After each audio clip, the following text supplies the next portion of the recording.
Today, we are honored to have Dr. Egkaluck, an endocrinologist specializing in metabolism and internal medicine from Women Veteran Hospital, sharing his professional insights on diabetes care and continuous glucose monitoring. What advantage does CGM offer compared to traditional fingerprint glucose meters? It's different method. Usually blood glucose monitoring will monitor capillary blood glucose, but CGM, continuous glucose monitoring, will detect the interstitial glucose, which is a little bit different. But mostly the most advantage is it makes people know your data. Their data is continuously data compared with the fingerprint that we might do it 3 to 7 times a day. So I think BGM, blood glucose monitoring, is just like a snapshot. You don't know everything behind the picture. But for CGM, it's just like you watch a clip or a movie. So we can understand the whole story. So CGM can reveal some valuable information for diabetes people to know their numbers, their data. Yes. Especially post-meal, because mostly people use fingerprint like a pre-meal tasting, but they don't realize that after meal, how glucose surge or rise after the meal. So it's important. I think that is the most advantage. And in a modern CGM, they don't require the calibration. So it means that people can live without fingerprick with CGM. And that is important for diabetes people as well. This can help people feel less burden about BGM than the BGM. The next question is, what factors can cause discrepancies between CGM and the BGM readings? It depends on their blood glucose level at that time. Mostly, in general, we can tell people that usually CGM will have a lag time around 5 minutes delay from the real blood glucose. But if the blood glucose is stable, usually we can predict that CGM number will nearly comparable to BGM number. But sometimes when blood glucose is on the rise, or sometimes it's dropping, if the situation is not constant, it means that BGM will not equal CGM. So usually we will try to explain with the roller coaster pattern. If the rail is flat, the BGM will be in the front line, and CGM is also back line. It's a 5 minute delay. Yeah. So usually, if the rail is flat, number should be very comparable. Also, we have to think about some drugs or some other factors like acetaminophen or paracetamol or vitamin C can affect both techniques. It depends on the machine and the brand differently. Yes. So how much the discrepancy between the BGM readings and the CGM readings is being acceptable, you think? MARD is the word that we define the different discrepancy between BGM or CGM. Right now, the device that's available in the market to have to demonstrate MARD. If MARD is less than 10%, it means that that device is accurate. So in my opinion, I think nearly every CGM device that's available in the market, I think it have an acceptable accuracy. So it means that we have to communicate with the diabetes people that use CGM that sensor glucose is not blood glucose, it might different, and they have to understand why, and they have to deal with it and understand how to understand and approach and different numbers, how to interpret. Yes, thank you. And the next question is about prediabetes. If I diagnosed with prediabetes, what steps should be taken? Most important goal for prediabetes people is to prevent diabetes. How to prevent diabetes? Most important is to reduce body weight. Right now we have more study demonstrate that if we can lose weight in prediabetes people, it can bring people away from diabetes. So the goal is to reduce approximately 7%. Weight loss will prevent them from diabetes.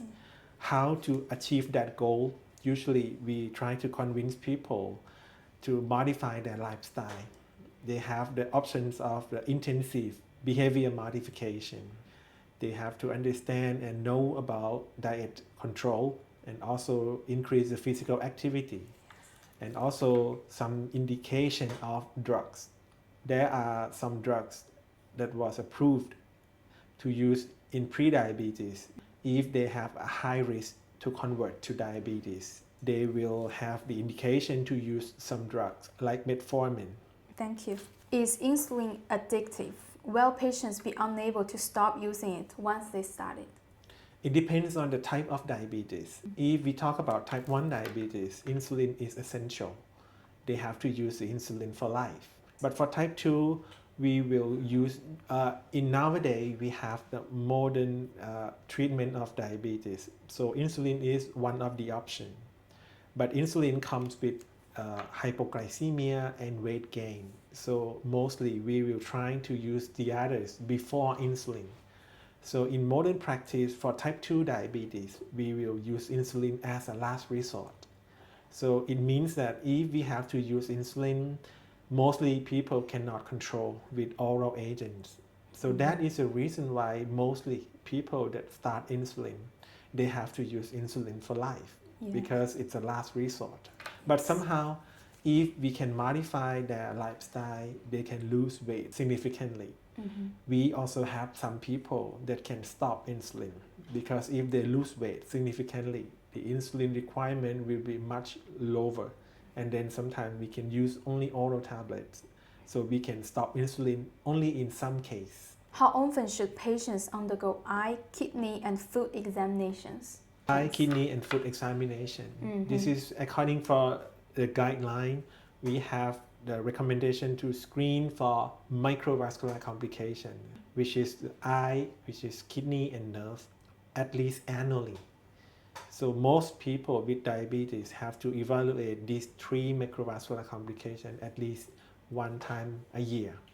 But if you have a problem already, sometimes we will monitor more often.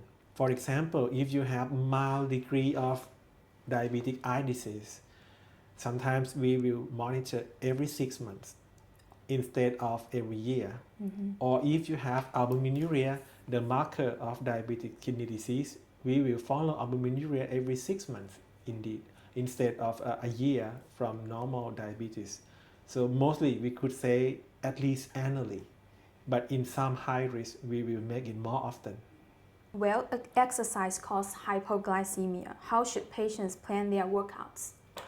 Exercise can affect glucose in many ways. Sometimes it makes people to have a hypoglycemia, but also sometimes it makes people have high glucose. So it depends on duration of exercise and type of diabetes and the medication that they use. So the situation, the correlation of exercise and glucose is complicated. Usually, if you use the oral tablet in modern diabetes care, mostly don't have the severe hypoglycemia, so we can have them exercise without any concern. But if they use some drugs, especially sulfonylurea or insulin, they should receive education from CDE or doctor to understand. They have to check the glucose before exercise, during exercise, or after exercise. It depends on the condition. So I have to tell that this must be individualized. Every diabetes people will have to discuss with the doctor or healthcare provider to know how that they can exercise. So safely. CGMs can help when doing the exercise. One of the options because it can tell the data during the exercise. The next is, what should be a daily diet? Are there foods to avoid, and can fruits be included? What should I eat every day? Usually we would like to say that diabetes people, we don't want they to be thrive. We have to tell them that they can have a good quality of diet. It doesn't mean that they have to be starving. So they can choose wisely. They have to understand about carbohydrate, a portion of carbohydrate, protein and fat, the micronutrient and vitamin. We have the thing that we call MNT, stands for Medical Nutrition for Diabetes, which is usually provided by a dietitian Registered dietitian or certified diabetes educator will have the curriculum, the structured education to teach about how to choose wisely for diet for diabetes people. But mostly it's a common thing. Avoid sugar, avoid sweetened beverage, avoid high calorie, choose non-starchy vegetable, choose fiber. This is common and everyone might realize, but for the detail you have to learn from the structured education from CDE or dietitian, which is the one is important for the team for diabetes care. So, how does diabetes affect fertility and sexual health? It's important. Right now in guideline, we encourage healthcare to assess and evaluate sexual function for diabetes people at the initial assessment. So in first visit, we have to evaluate for men 2 options that we have to discuss. Number 1, loss of libido. Diabetes people sometimes will don't have the sexual desire. Can be the problem because of low testosterone. If the diabetes people have that problem, doctor should evaluate testosterone level. And number 2, erectile dysfunction. This is pretty common. So it means that diabetes people still want to have the sexual desire is normal, but they cannot do. The sexual dysfunction, erectile dysfunction requires specific treatment. That is for men. But this year, ADA 2025, this is the first year that guideline also recommend to evaluate female sexual dysfunction as well. So not only for male, for female, right now guideline also recommend that initial assessment we have to evaluate about female sexual dysfunction, which can happen for diabetes people. The next question is, does gestational diabetes always progress to type 2 diabetes? Is naturally delivery possible? Gestational diabetes, GDM, is a temporary condition usually resolved after delivery, but it's an important risk factor for type 2 diabetes after the delivery. So right now, guidelines recommend that we have to monitor, especially OGTT, oral glucose tolerance test, to diagnose over diabetes after GDM. So it's not the common pathway, just only some of GDM will convert to be type 2 diabetes, but the conversion rate is high. So this is high risk population that we have to keep monitoring with OGTT at least every 3 years, but if they have pre-diabetes, we have to monitor closely. Are sugar substitutes, alcohol, and the sugar-free drinks safe? For sugar substitute, there are many options available in market right now. Mostly we can recommend that this is better than a simple sugar. If people want to have some sweet, if compared with the normal sugar, artificial sweetener might be an option. But somehow, recently, we have to understand that they also have some caution about artificial sweetener. Right now, we recommend to limit the amount of artificial sweetener. Let's say, for example, if you have artificial sweetener, sometimes it's indirectly make you eat more. So sometimes for behavioral science, it makes people have more calorie after sweetener. Also, there are some data from gut microbiota that even these kind of artificial cannot absorb in intestine, but for gut microbiota, sometimes it can ferment and have some glucose or insulin surge after the drink of artificial sweetener. So right now we can use with limit. Can intermittent fasting or a ketogenic diet to help with diabetes? When should these diets be stopped? This is very common question nowadays. IF and keto is a diet that proves to lose weight. And for diabetes, usually people have obese. So that is common that people will think about IF and keto for diabetes people. All that I have to say, it depends on many conditions to aware. Number 1, type of diabetes. If people have type 1 diabetes that have to use insulin, IF or keto can cause ketoacidosis. which is can cause people have the complication, which is sometimes serious, like DKA. So IF or keto will not recommend for type 1 diabetes people.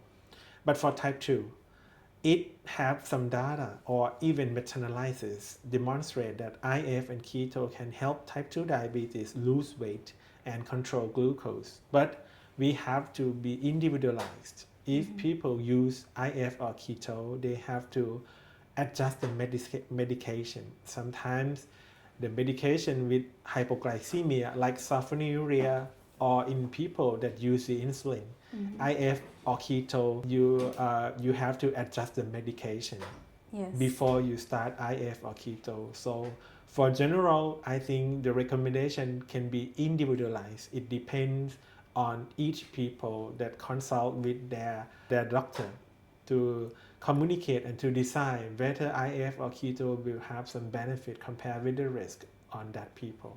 The next question is, does insulin therapy cause weight gain or insulin resistance? Of course, insulin therapy, insulin is a growth factor. So if we use insulin, of course, it brings weight gain. And if you have gained weight, you become obese. And if you are obese, you will have the degree of insulin resistance, which is turned back to increase the dose of insulin after that. So if you use insulin, you have to make sure that you don't overuse it. If you use insulin too much, it makes people gain weight, and then you have to use insulin even more.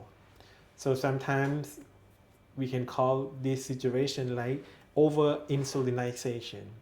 Because if you cannot control diabetes, doctor may have tendency to increase the dose of insulin, and if you have too much insulin, you gain weight, and then you require even more insulin.